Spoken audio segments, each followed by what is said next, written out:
Yahoo Sports senior NBA reporter Jake Fisher and senior NBA writer Dan Devine discuss the Hornets hiring Celtics assistant Charles Lee as its new head coach.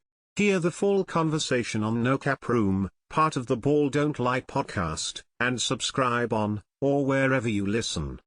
The Charlotte Hornets just hired. They announced that they are hiring Charles Lee, Celtics assistant, to be the replacement for Steve Clifford and to be the first head coach of the Jeff Peterson era under this new ownership group. Charles Lee was long expected to be the outcome here. He was in Atlanta when Jeff Peterson was in Atlanta, when Rick Snell was a gay park and were minority owners in Atlanta. He is part of the 2021 Milwaukee Bucks championship coaching staff that, had Taylor Jenkins on it. That him came from, of course, before he took the Lakers job, and that tree also goes back to Kenny Atkinson being on his bench in Atlanta. And what have you.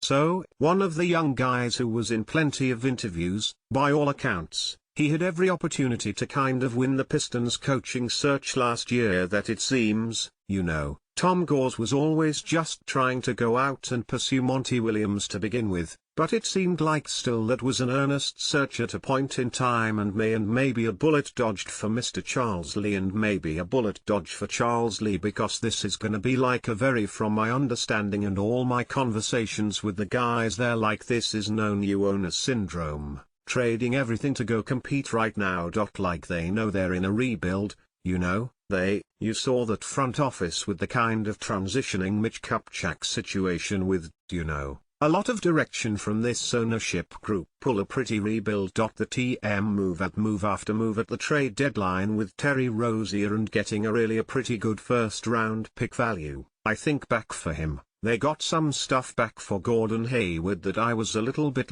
surprised they were able.